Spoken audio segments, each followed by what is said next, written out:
नमस्कार, मैं हूं हरिशंकर व्यास। स्वागत है आपका बिहार विधानसभा चुनाव 2015 में। बिहार का चुनाव किसी को समझ में नहीं आ रहा है। यहां तक कि सर्वेक्षण करने वाली तमाम एजेंसियों में भी अलग अलग राय है। कोई ट्रेंड नहीं पकड़ पा रहा है। भाजपा गठबंधन और महागठबंधन के बीच कांटे की लड़ाई है।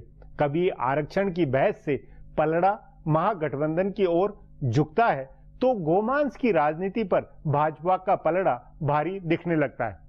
कभी लालू और नीतीश का जादू चलता हुआ दिखता है तो कभी नरेंद्र मोदी का करिश्मा और अमित शाह का मैनेजमेंट जीतता हुआ दिखने लगता है। इसी चुनावी शोर में मुख्यमंत्री नीतीश कुमार बहुत कायदे से अपनी साफ सुथरी और कामकाजी नेता वाली इमेज लोगों के बीच रख रहे हैं।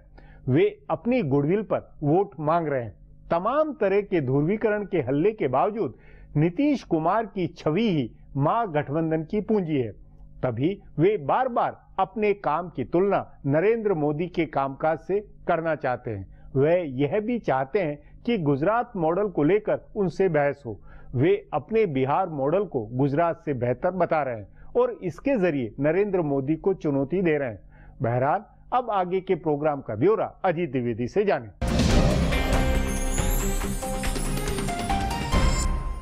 नमस्कार, मैं हूं अजीत द्विवेदी। बिहार में हर कोई कहता मिलेगा कि कांटे की टक्कर है। 2 चरण के मतदान के बाद भी तस्वीर साफ होती नहीं दिख रही है।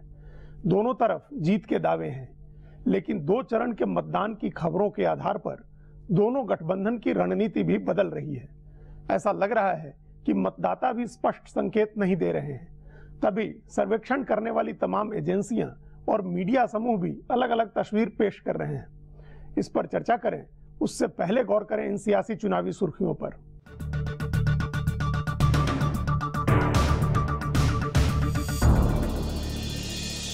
बीजेपी के राष्ट्रीय अध्यक्ष अमित शाह ने दावा किया है कि बिहार में 2 चरण के मतदान के बाद बीजेपी बहुत आगे निकल गई है। आरक्षण के मसले पर सफाई देते हुए शाह ने कहा है कि बीजेपी कभी भी आरक्षण के विरोध में नहीं रही है। बिहार में चुनाव शुरू होने के बाद पहली बार प्रेस कॉन्फ्रेंस करते हुए पटना में अमित शाह ने आरक्षण के मसले पर कहा कि बीजेपी आरक्षण समर्थक है और आरक्षण खत्म करने का उसका कोई इरादा नहीं है। उन्होंने ये भी कहा कि प्रधानमंत्री नरेंद्र मोदी का विकास का एजेंडा समाज के हर व्यक्ति को साथ लेकर आगे बढ़ने का है। पहले 2 चरण के मतदान में बीजेपी के पिछड़ने की खबरों को खारिज करते हुए अमित शाह ने कहा कि 2 चरण के मतदान में बीजेपी भारी बहुमत के साथ आगे है। अमित शाह ने बिहार के दोनों प्रतिद्वंदियों नीतीश कुमार और लालू प्रसाद यादव पर निशाना साधते हुए कहा कि ये दोनों बिहार के चुनाव को अगड़ा बनाम पिछड़ा की लड़ाई बनाने की कोशिश कर रहे हैं, लेकिन उन्हें सोचना चाहिए कि बीजेपी ने एक गरीब के बेटे को देश का प्रधानमंत्री बनाया है। शाह ने दादरी में अखलाक की पीट कर हत्या और कर्नाटक में तर्कवादी लेखक MM कलबुर्गी की हत्या के लिए राज्य सरकार को जिम्मेदार ठहराते हुए कहा कि इन घटनाओं के लिए किसी तरह से बीजेपी को जिम्मेदार ठहराया नहीं जा सकता है।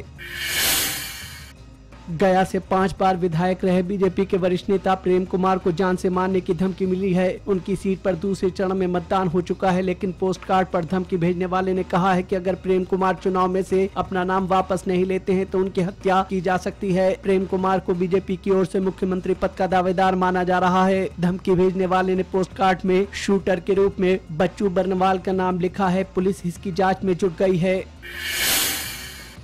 राजद प्रमुख लालू प्रसाद ने एक बार फिर प्रधानमंत्री नरेंद्र मोदी पर निशाना साधते हुए कहा है कि उनका एक भी दिन देश की गद्दी पर बैठे रहना देश के लिए खतरनाक है। छपरा के मढ़ौरा में एक चुनावी सभा को संबोधित करते हुए लालू प्रसाद ने कहा कि बीजेपी आरक्षण खत्म करना चाहती है, लेकिन उनके रहते आरक्षण कभी भी खत्म नहीं हो सकता है। उन्होंने मोदी पर हमला करते हुए कहा कि मोदी स्मार्ट सिटी की बात करते हैं जबकि देश को स्मार्ट गाँव की जरूरत है। उन्होंने ये भी कहा कि चुनाव के बाद बिहार में जंगल राज 2 नहीं बल्कि मंडल राज 2 आएगा। अब पेश है चुनावी सरगर्मी के बीच पार्टियों और नेताओं के बारे में इधर उधर से छांटी गई कानाफूसी।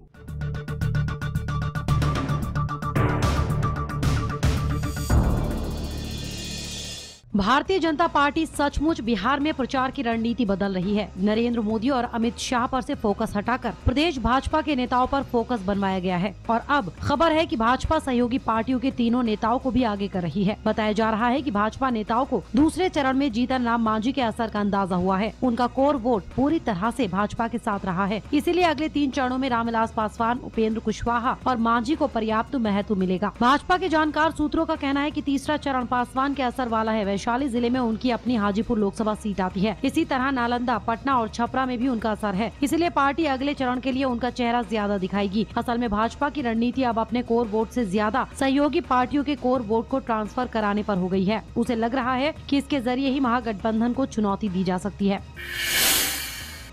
2 चरण के मतदान के बाद दोनों गठबंधन अपनी अपनी जीत का दावा कर रहे हैं। जानकार सूत्रों का कहना है कि जनता दल यू के वॉर रूम में प्रशांत किशोर ने 2 चरण की 81 में से 60 सीटों पर जीत का दावा किया है। उनके इस दावे के बाद ही लालू प्रसाद ने कहना शुरू किया है कि महागठबंधन 180 सीटों पर जीतेगा। दूसरी ओर भाजपा के वॉर रूम में भी जीत का दावा है, लेकिन पहले 2 चरण में भाजपा का आकलन 50 सीटों पर जीत का है। दोनों गठबंधन जीत के दावे में भले ही एक मत हो, लेकिन गठबंधन की सहयोगी पार्टियों की सीटों को लेकर एक राय नहीं है। जदयू और राजद दोनों के नेता अपनी पार्टी के ज्यादा सीट जीतने का दावा कर रहे हैं, तो तीसरी सहयोगी कांग्रेस का कहना है कि उसका स्ट्राइक रेट सबसे अच्छा होगा। भाजपा गठबंधन में जीतन राम मांझी की पार्टी के सबसे अच्छा प्रदर्शन करने का आकलन है, तो रामविलास पासवान की पार्टी सबसे ज्यादा सीट जीतने का दावा कर रही है। अब एक ब्रेक लेते हैं। ब्रेक के बाद बिहार में अब तक उलझी हुई चुनावी तस्वीर के बारे में चर्चा करेंगे।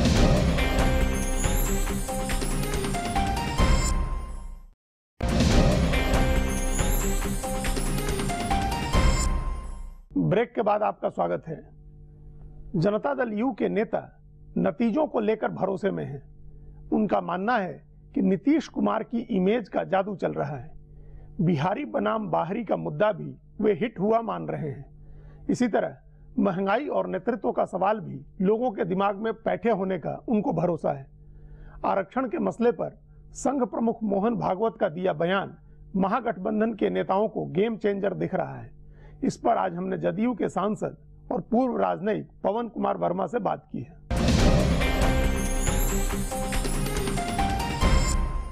पवन वर्मा जी, अभी ऐसा लग रहा है कि बिहार का चुनाव किसी को समझ नहीं आ रहा है। 6-8 जो सर्वेक्षण आए हैं उनमें भी एक रूपता नहीं है। आमतौर पर ट्रेंड लोग भांप लेते हैं कि कोई एक पार्टी आगे बढ़ रही है, कोई एक पीछे है। इस बार अगर एक सर्वे आता है कि महागठबंधन आगे है, तो तुरंत दूसरा आता है कि बीजेपी आगे। ऐसा लग रहा है कि जो सर्वे करने वाली एजेंसीज हैं, जितने राजनीतिक विश्लेषक हैं, किसी को कोई ट्रेंड समझ में नहीं आ रही है। आप यहाँ काफ़ी अरसे से कर रहे हैं, चुनाव को मैनेज भी कर रहे हैं, वॉर रूम भी देख रहे हैं। आपका क्या असेसमेंट है? आपको कुछ समझ में आ रहा है? महागठबंधन 2/3 की मेजॉरिटी से जीत रहा है, और अगर आप सर्वेक्षण भी देखें उसमें आप देखेंगे ज्यादातर महागठबंधन को बढ़त दिखा रहा है, सिवाय कुछ ऐसे एक सर्वेक्षण के जो मैच फिक्सिंग के थे, मैं नाम नहीं ले रहा हूं, जिनका यथार्थ से कोई रिश्ता ही नहीं था, किसी तरह आंकड़ों को तोड़ मरोड़ के पेश करने के अलावा। तो वैसे आप बात करें, जमीनी स्तर पर देखें, सर्वेक्षण के स्तर पे देखें, लोगों से बातचीत के स्तर पे देखें, ये देखिए कि कितनी भीड़ किसकी रैली में आ रही है, तो आपको साफ जाहिर हो जाएगा कि महागठबंधन की इस वक्त बढ़त है। तमाम चीज़ें जो है वो आंकड़ों की बाजीगरी है। चाहे जो आपका गठबंधन बना वो भी आंकड़ों के आधार पर बना कि हम 3 पार्टियों का वोट जोड़ करके 44% होता है तो हमारी बढ़त है। तो आप उन आंकड़ों के आधार पर कह रहे हैं या कोई आपका असेसमेंट है इंटरनल? एक तरफ नीतीश जी मुख्यमंत्री जिस महागठबंधन के बनने वाले हैं, उस तरफ आपके सामने सुशासन का प्रमाण है, वहाँ पे आर्थिक विकास का प्रमाण है, वहाँ पर सामाजिक न्याय हमारे लिए एक बहुत अहम मुद्दा है, और ये सारी चीज़ें एक ऐसे माहौल में जहाँ सामाजिक और धार्मिक सौहार्द हो। अब बीजेपी अगर विकास का मुद्दा लेके चलती है तो कहीं ना कहीं उसकी लकीर छोटी पड़ रही है। जो बढ़त है बतौर मुख्यमंत्री के दावेदार नीतीश कुमार को, वो बढ़त महागठबंधन को नहीं है। ये दोनों चीजें अलग अलग हो जा रही। इंडिविजुअल नीतीश कुमार की पॉपुलैरिटी ज्यादा है और महागठबंधन के कैंडिडेट्स और उनके जीतने की जो संभावना बताई जा रही है वो कम है। ग्राउंड लेवल पर भी ऐसा लग रहा है, क्योंकि हम लोग खुद भी कई गाँव में गए और कई विधानसभा क्षेत्र में गए, लोग उस पर चुप हो जा रहे हैं या कह रहे हैं कि वो ठीक नहीं किया नीतीश जी ने। हमारे पास नीतीश जी हैं। पवन जी बताइए कि उस आधार पर क्या हो रहा है पोलराइजेशन, ऐसा पिछड़ों का, आर्थिक रूप से, सामाजिक रूप से, शैक्षणिक रूप से पिछड़ों का महागठबंधन के पक्ष में कोई पोलराइजेशन आपको दिख रहा है, और क्या ऐसा दिख रहा है और वो आपकी जीत का आधार है? आप कभी कोई भी आकलन कर लीजिए, मूल्यांकन कर लीजिए, नीतीश कुमार को हर इलेक्शन में सब वर्गों से समर्थन मिला है। पर एक बात जरूर मैं आपसे कहूंगा कि बीजेपी के बारे में लोगों की सोच यह है कि कहीं ना कहीं वो अमीरों की पार्टी हो गई है, 60-गांठ कैपिटलिज्म, क्रोनिक कैपिटलिज्म की पार्टी हो गई है। पॉलिटिकल गेन आप देख रहे हैं, बीजेपी के लिए भी एक गेन है कि शायद वो समझ पाए कि हिंदुस्तान में, भारत में विकास और सामाजिक न्याय एक ही पहलू के, एक ही सिक्के के दो पहलू हैं। अब कुछ भूल गए हैं, शायद उनके लिए भी इसमें कुछ इजाफा है अगर आगे के लिए सीख ले ये बात। और हमारे लिए ये लड़ाई सिद्धांतों की है। अगर हमें जन समर्थन है, हमारा जन आधार है, तो वह सिद्धांत के ऊपर आधारित है। पवन जी, हमारे साथ बातचीत करने के लिए बहुत बहुत धन्यवाद। अब फिर एक ब्रेक लेते हैं। ब्रेक के बाद बिहार की वास्तविक राजनीति का एहसास कराने वाली कुछ तस्वीरें दिखाएंगे।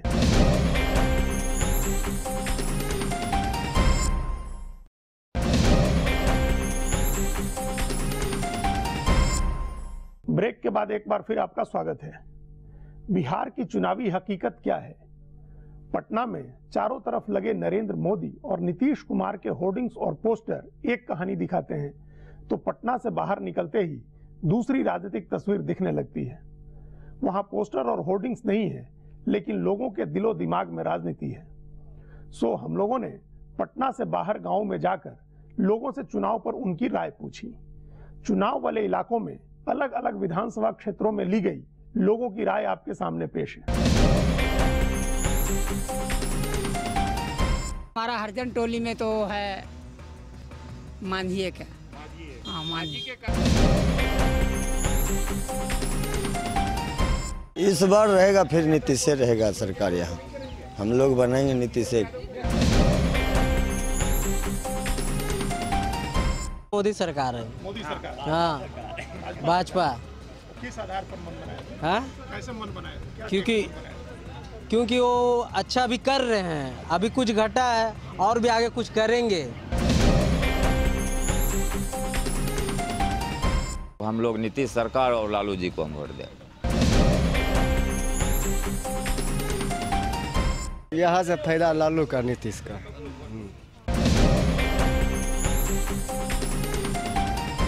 विकास के नाम पर देना। विकास कौन किया है?